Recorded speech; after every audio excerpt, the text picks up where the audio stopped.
Poor woman. She had her dress cowardly ripped off by this man who was walking up the escalator. She gets scared and her friend doesn't seem to care and walks off ahead of her. She asks her friend for help, but it is in vain. The friend asks what she wants and she says that since that man has left her without a dress, she could lend her his blouse. The friend says she doesn't care if she has lost her dress, which makes the girl clearly upset. "You're my friend, you can't leave me like this," she says. "I can't help you, because I have a job interview. What I can do is give you these coins," says her friend, throwing them on the floor. How mean. She wishes him good luck and leaves. Two men observe the situation and this boy in the yellow shirt, who is handicapped, takes his crutch and decides to approach the girl. On the way, he approaches this clothing salesman and takes a t-shirt, promising to pay him right away. "Miss, put this on," he tells the girl, helping her to get dressed. "Who are you?" she asks and he introduces himself, saying his name is Patrick. He asks her name and she says it is Anna. He then says that she is already covered, but that she is missing something, removing her belt. She watches him carefully and he hands her the belt and directs her to put it on. She thanks him, but regrets that she has a job interview to go to and won't be able to go this way.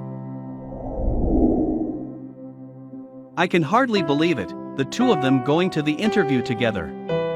He asks where the interview is and she says it is a construction site. He replies that he will also attend this interview. She says she can't go that way, but he says the most important thing is to try. She asks why he is helping her and he tells her that he saw what happened to her and that they already reached out to him during a difficult time, so he just wants to do the same. She then agrees to go with her to the interview. "Well, gentlemen, it looks like the other candidates will not be attending," says this man, and there they are, the friend and the man who pulled the woman's dress. And before he can start, the girl interrupts him. "Wait, we are here. I had a problem with my dress, but Patrick helped me. Forgive us for being late," she says, and the interviewer replies, "All right, let's get started." The girl recognizes the man who ripped off her dress and is furious. He laughs and dismissively says he doesn't know what she is talking about. The woman realizes that the whole thing was a plan to get her out of the competition and can hardly believe that her friend was involved. "I am not your friend. At work, there are no rules and you don't have the competence, you can't get the job," says the friend. She gets stressed, but her new friend reassures her, saying that now she needs to concentrate on the test. The interviewer returns with 2 bags and says, "Gentlemen, for the first phase, you need to calculate the exact weight of these sandbags. The test will be in pairs and you will choose your pairs." The friend does not hesitate to choose the man who is not handicapped and the woman says that they could do it together. And he says that everything will be fine, so the test begins. The man insists that he get the bag and the woman asks how much he thinks he has. On the other side, the woman is trying to get the bag, but the man interrupts her and keeps touching the bag. She asks what he is doing and he doesn't answer. On the other side, the man says that it is 15 kilos, for sure. The woman doubts him, but he assures her that she can trust him. The handicapped man starts doing a lot of math and concludes that the bag weighs 22 kilos and the girl wants to know how he knows this if he hasn't even picked up the bag. He says it's simple. Math. The interviewer interrupts them, saying that time is up. The woman despairs and the man asks them to share the results. The friend says, very convinced, that it is 15 kilos and the man confirms the information. Very insecurely, the girl says, according to my companion's calculations, the sandbag weighs approximately 22 kilos. Miss, you are right. That is exactly the weight, says the interviewer, and the woman jumps for joy, thanking and congratulating her companion. Didn't I say? You can trust me, says the boy, and she says he did a great job. Gentlemen, let's go to the next stage. Come with me, please, says the engineer. And so they do. You are useless. How come a handicapped person got it right and you didn't? says the mean friend, and the boy answers aggressively that at least he tried, unlike her, who did nothing. I thought you were a little bit smarter, but I've seen that you're useless, she says, and he says that by acting this way she will do everything by herself from now on. He continues towards the exam and she angrily does the same thing. The interviewer says, "Gentlemen, in this second test, you will use your intellectual and now, with a different partner." And the friend doesn't hesitate to say that her new partner will be Patrick, which causes the girl to be astonished. "But he is my double," she says, but the friend refutes, "But I chose him first." The interviewer says that she has no choice but to stay with the other boy. "You and I will make a great duo," the woman says, and the man congratulates her for changing her attitude. She thanks him and he says, "You're welcome." The other pair still haven't exchanged a word, until the interviewer comes in and says, "Well, I have some news, the partner you have chosen will now be your opponent." The blonde can hardly believe it, and the interviewer reaffirms that these will be the rules. And then he starts handing out the proofs to the candidates. When opening the exams, the woman looks very frustrated and the man wants to know what happened. She says that it is very difficult and that she will have no chance competing with him. He says that she needs to trust herself, but she is very hopeless. He insists that it's just a test and that if she doesn't pass, it's okay, but that she needs to try. She takes another look at the test and he says he will help her interpret the questions. The girl looks indignantly at what is happening, because the woman doesn't deserve this. "Why are you helping me?" she asks herself, and he says that once in a while we all need a little push to keep us going. She thanks him and they continue taking the test. Patrick finishes his test and asks the woman if she can hold his test while he goes to the bathroom. "Yes, of course." She replies, with a mischievous look. I can't believe she's going to do that. He leaves and she immediately switches the proofs. The woman sees what has happened and asks the man, "Did you see what she did?" and he says he doesn't care. She becomes indignant, but he proceeds to do his proof. "You are a cheat.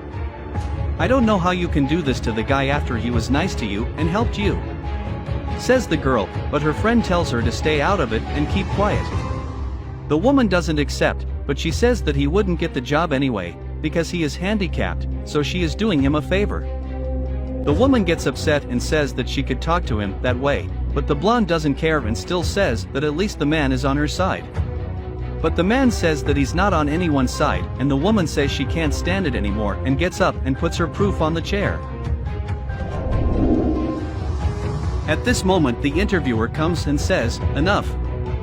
I've heard everything you've said, and as the construction manager, I've already made a decision," says the young man, and they are shocked to learn that he is the manager.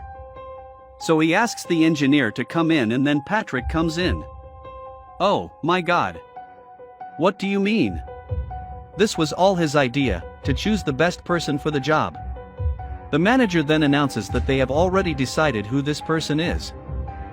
A person who has values such as loyalty and good teamwork.